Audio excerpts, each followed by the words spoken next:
independent. They always say if you can't beat them, join them. So this year I decided to join the party. And the Democrats are coming out in record numbers, it appears, from the votes that are coming in. Certainly we have a tough fight. I'm fighting an incumbent that's been in the seat for 46 years. Wow. I'm fighting an incumbent who is absent from the community. I'm fighting an incumbent who has let us down in the community. If you look around and look at the southern sector of Dallas, certainly you don't see what you see on the north side like you do on the south side. So I'm just gonna tell it like it is. We got people right here in our community, 30 years without water in Sandy Works under the incumbent's leadership. Now you just sit there for a moment and think what your life would be like 30 years without water.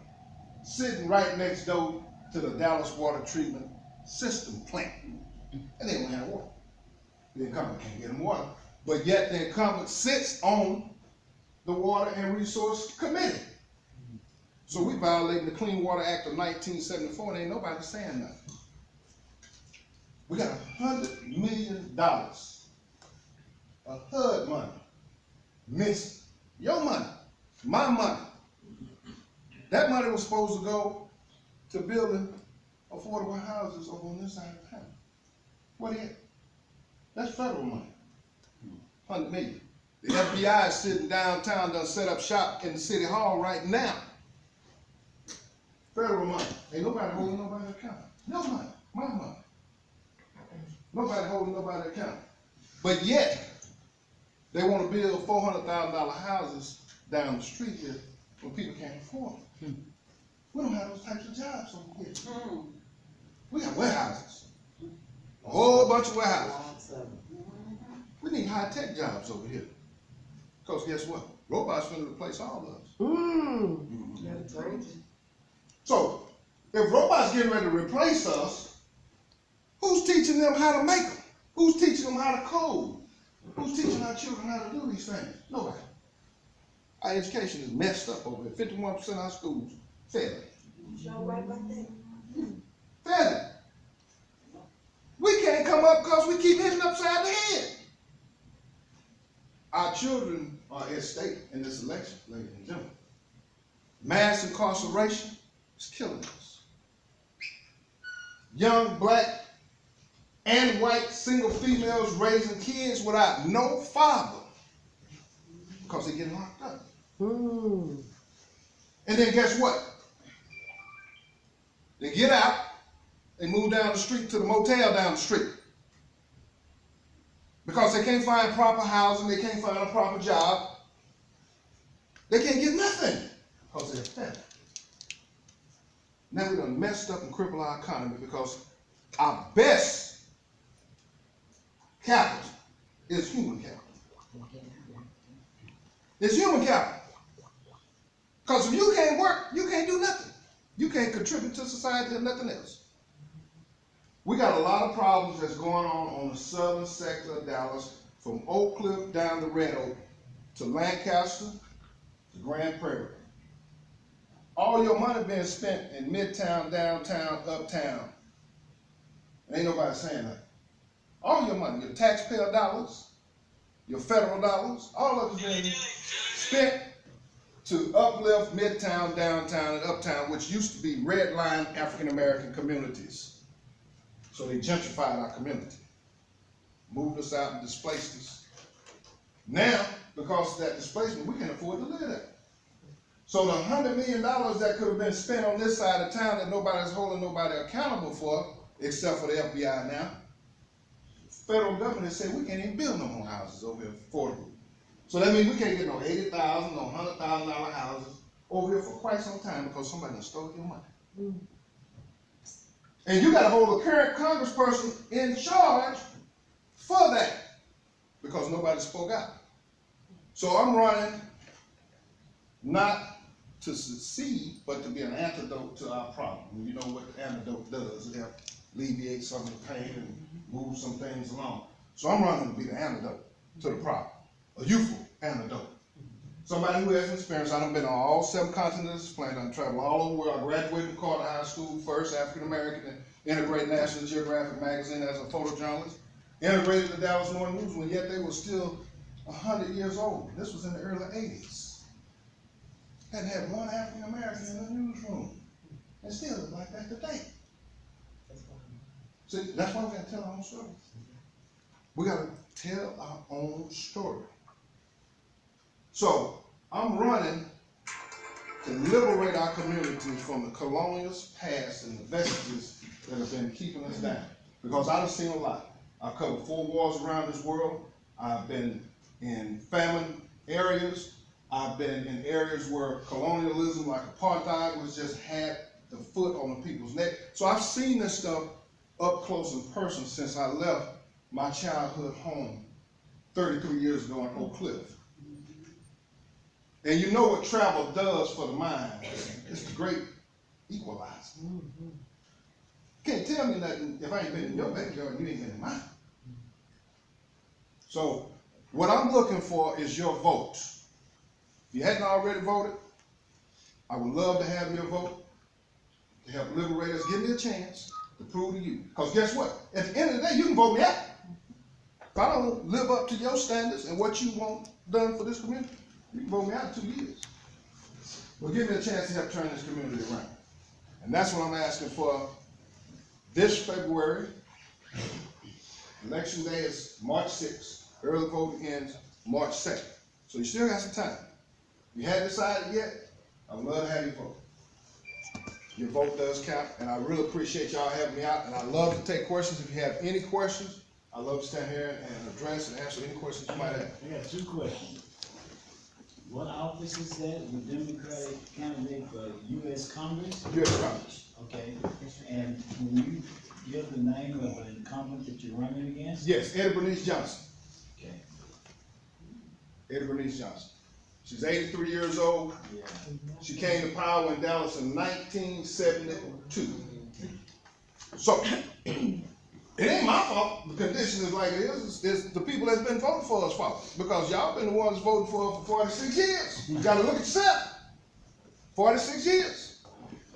If you want to know, you just gotta look at yourself. Now, I want to add this caveat to this deal. You probably didn't know this, but the congressional district, this district, Southern Sector of Dallas, gets roughly $92 million annually from the federal government to do contracts, programs, whatever they're gonna do. So it's been averaging between $78 and $92 million a year. Where is it? Can you see it over here? No. Okay. Well, maybe the rail today. No, well, that definitely pays for some of it. Oh. That's part of it, because that's transportation. But in terms of more infrastructure like midtown, downtown, mixed-use housing development, businesses, growth in that area, homes, you can't see that over here. Now, when you go to DeSoto and Cedar Hill, some more affluent areas, you see it.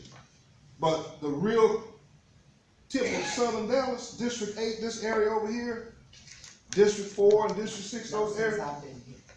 I came from somewhere else here. Yeah, so you hadn't seen it. No, yes, sir. I do have a question. Yes, sir. I don't know Give if me it's this in- one. In your area, but I know the college is building up. Right. I know they're building up towards the golf course and the horse Right. park and all that's gonna come in and surround us. Right. Now, we have a lot of seniors in our neighborhood that can't afford the property taxes when it goes up. Will there be a cap put on that? Is there anything that can be done about that? I'm glad you mentioned that, because that's one of the things I'm running on my platform. Should I be elected, one of the bills I'd like to introduce to help blunt exactly what you're talking about is a rent rule law nationally. So that way, whoever the landlords are, would have to abide by the national, because see, right now, it's states' rights and cities' rights. There's nothing in place nationally to stop that, just like with some of these gun laws, there's nothing in place nationally. And my job, should I be elected, is help craft some of those bills that become law that people here in Dallas will have to enforce. And that's one of the things that I really want to do, because blunting gentrification, because just giving these developers all this money, this TIF money and all this city development money to come over here and develop these areas, and nobody keeps them in check, and then all of a sudden, Then leave the people that brought There the you go. neighborhood to where it is behind them. let them buy. That's it. Okay. So we gotta be able to blunt that gentrification. And right now, our current Congresswoman is voting 42% in favor of whatever Trump does. So if that lets you know now, granted the fact I'll be elected, I got to work with the man. But I don't know if I would want to vote with him on 42% of everything that he's putting forth. Yeah. So that's kind of high. I'm sorry, I Yes, ma'am. disagree, because, she's my friend, and she texted me, she said she's running to better the Mexicans, she's got the control of the Mexicans, to Oh, make really? sure that the Mexicans do not have to be bordered back. Mm. And I'm telling you, I'm also telling you that it's just not just her, Mhm. it's Royce West as well. Yeah, they do it. Okay. Yeah. But you can't put all of the bad stuff on her. No. Because she has done a lot of good stuff. And see, that's why I call her emeritus. Because see, when she and I met last week, just by circumstance, because she hadn't been out campaigning, she came out after I pulled out. So she came on out, came to a church, showed up, sat right in front of me, told me I wasn't gonna win in the church. Okay, so now I'm telling you what she said. No, Man. she just spoke, she was like that. I'm telling you what she said. My wife heard. To me, that was disrespectful.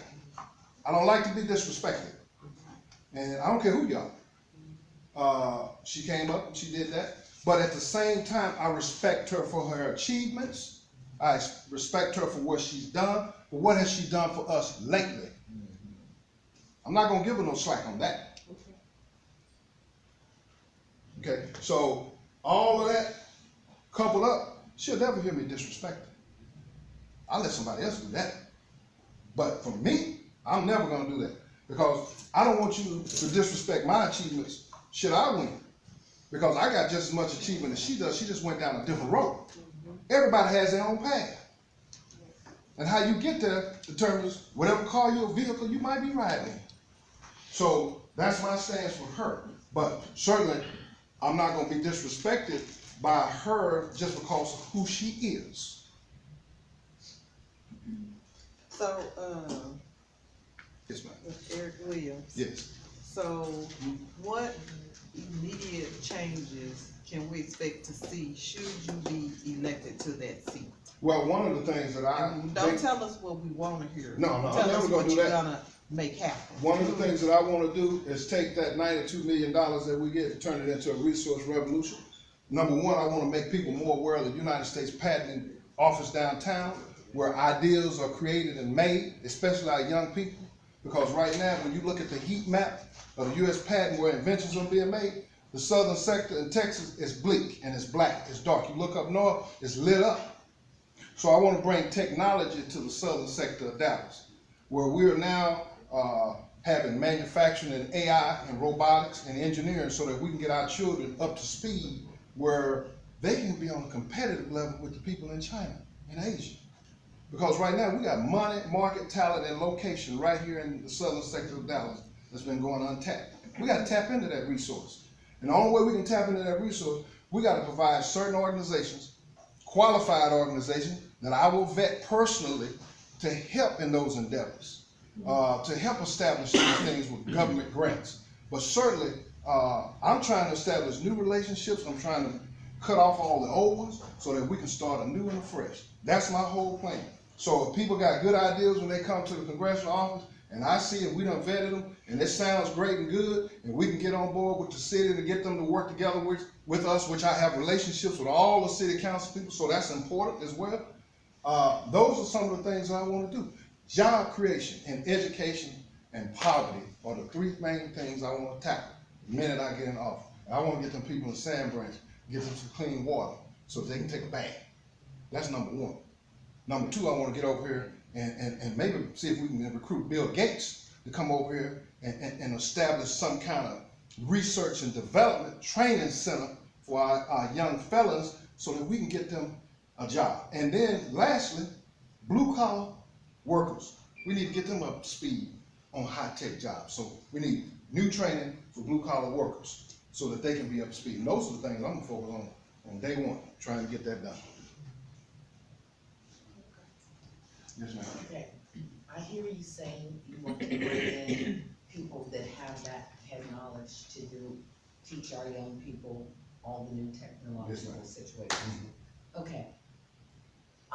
my children are grown, I don't have children in Right. school, so I'm not up to speed on that. But I keep hearing on the news, these schools that are being closed. I go past, this school over here near Keys Yes. that is falling down. Mm. I wouldn't live in that if it were a house. Right. Okay, so why is it that all these millions of dollars is not helping to bring all of this into our schools, the public schools, so that they can teach these children that are from poverty-stricken areas? See, poverty-stricken area children don't get to go to the charter schools Absolutely. and the private schools. So help do something with our school system and our schools. They keep building new schools. They built 2 in Frisco, to my watching the news or whatever. Well, I'm not involved. that's a north disparity I was And telling that's you what I'm about. trying to say. And they're building infill houses, they said 20 years ago, when I first moved here from Yes. DC, that they were going to do infill houses. So, okay, they're doing them. I don't know what the cost is, but I don't understand what they're doing in the neighborhood. They're not telling me, or like, I don't know what's going on. Infill houses that they tell me are too expensive for people to purchase. Yeah. Well, see, that goes back to that HUD piece too. HUD's not gonna let us do any of that over here in the right now. But go ahead, I'm sorry. Go To ahead. build any more houses? To build affordable houses, never fall in the line Okay, of affordable. how can we, by voting you in, how can we help lift our schools? Get new schools? I don't believe in, Well- is it South Oak Cliff? Right, They're gonna fix it? right. Tear the M down Well, and fix it, well, all see, build it unfortunately- up. Don't fix it. Yeah, we fought for We're that. not- We fought for that. We don't need a Band-Aid. But- If I get shot, don't put Yeah. no Band-Aid on me. Yeah, we fought for that. And unfortunately, that goes back to those trustees that you guys elected. It goes back to those trustees that are making that decision on that school board. Lou Blackburn and Bernadette Nuttall and George Foreman, all those people that you guys put in office, African American. Okay, let's not forget that. Those are African Americans that are making decisions that you just said that you object to. Okay, those are the ones that are making those decisions. Now, in terms of me on the federal side, I would reform Title I. Because number one, Title I is one of those disparities that's going after our children's money and diverting it to more wealthier areas, which in turn is causing the more poverty-stricken areas to fall even further behind. So that's one of the things that we gotta do is reform that Title I, so that the monies that are allocated are supposed to go to those allocated areas. I have to admit, I am politically ignorant. No, you're You not. talk about Title I, I'm not so familiar with. Well, No Child Left Behind, you probably heard that. Yes, that one. Okay, Okay, No but Child Left some Behind. of the rules, some of the things, the political, areas and arenas that are being discussed, they go right over my head, and I'm a college person. Right. God forbid people who don't know anything, how can they vote? Well, guess They what? don't have the knowledge. Mhm. How can we teach our, young adults who are getting ready to vote? Don't tell them what to vote for, who to Right. vote for. Teach them, we need to know about Wow. politics. Wow. I'm all for it. Wow. Yeah. Wow. I don't know, and I want And I think that goes back to, just like they took God out to school, we need to put civics back in the school. Back in the Civic learning, okay? So that goes back to answering your question, how can we teach our youth about politics? Well, they're not teaching that in the school. They're not teaching that. When I first came So, to Texas, yes, they were teaching my children Texas history. right, When I first came here, my son, who was 7, 8 years old, in Connecticut, was taking oceanography. How can you teach a child about Texas history? I have not filled out their application that asks me if I'm fluent in Texas history. So what can we do about It's that? a red state. yeah, I yeah. beg your pardon? It's a red state. Well, one And of, we are lazy people. We One- need to get out and vote. We need to seek knowledge. I'm ready. Teach well, me. one of the things, Monday Night Politics, y'all may have heard about Monday Night I Politics. ain't never heard. Monday Night Politics takes place out at the African American Museum, where a large majority of candidates like myself, other people that are running for State Board of Education, judges and things of that nature, they come out and they have a debate, and we had a debate. Where's that? African American Museum at the Fair Park in South Dallas. And, so we've had a debate. And it's on Monday night? I think this will be the last one that's coming up. But I'm trying to answer your question in terms of that piece, what you were saying. that goes back to the State Board of Education, like the lady that's running that was next to me when we were having our debate. And it goes back to the piece where if people aren't engaged, we're gonna get knocked upside the head, just like they knocked us upside the head with these textbooks. Yes. They changed the name of the transatlantic slave trade, okay, to something else. When we all know that's not the case, but Texas leads the way in textbooks. Whatever goes down in Texas is spread across the nation. So we have to go after the State Board of Education, the people that are on the board. And the lady that will represent this area, should I win on the federal level, we would have to put pressure on her from the federal government. Well, you know, maybe we need to look at some of these funds y'all been getting, because this lady over here has an issue we need to address and something like that. We need to start holding folks accountable. Now, the great thing about me, I'm on boss and I'm bought, so I don't have all of these special interest groups, all of these PACs. They want to give me money, but I don't want to take their money, because if I take their money, then all of a sudden, I got to vote the way they want me to vote. Yeah. Now, Congresswoman Johnson, on the other hand, she got money falling out of her pocket. That's why she want to build a park on the moon, 238,000 miles away from Dallas, and we don't even have no parks over here. Now, that's your money, my money. It's going to cost roughly about $2 billion just to put her name on the moon. You can look it up, Google it. She wants to put a park on the moon. That ain't no joke. A park. Yeah, I say it again, so you can look it up. Google it. Congresswoman Johnson wants to build a park on the moon. Is that a fact? Now, is that loony or lunar? That's loony. Okay, well, that's all I want to say. So you can look it up. Google it. Somebody Google it for me, and you Okay, tell so me. what is? Congresswoman Johnson, just Congresswoman Johnson, park on the moon.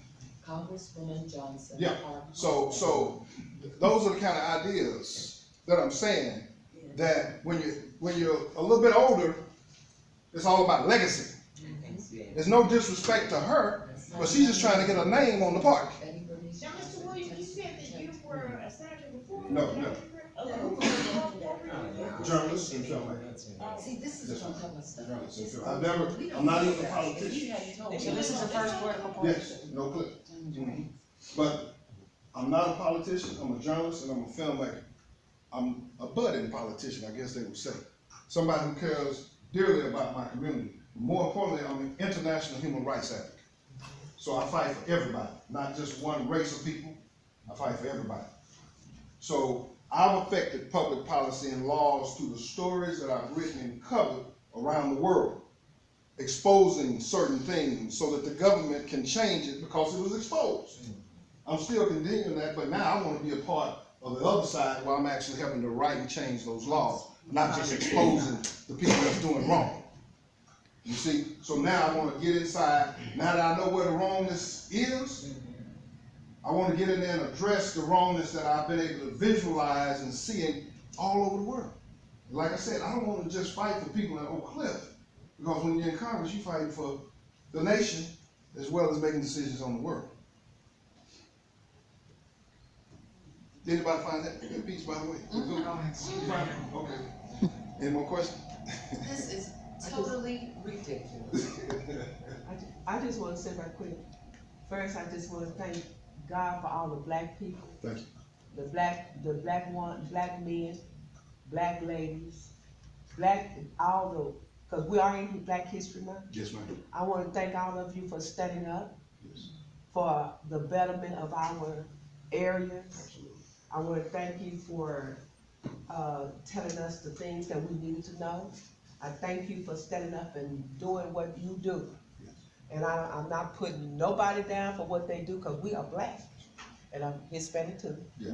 But what I'm saying is, but I just want to tell you that thank you. Because it takes a lot to stand up and be a black man. Well, y'all a tough audience too, so. We ain't the easiest group going. Y'all a tough audience now. Y'all popping questions off left and right, so, you know. Yeah, but I thank you. Okay, Yes. all right, with that said, anybody else have any questions for Mr. Williams? All right, thank you so much. Thank y'all. Really appreciate it. Thank you. Hope I can get some votes. Appreciate it. Thank you, sir.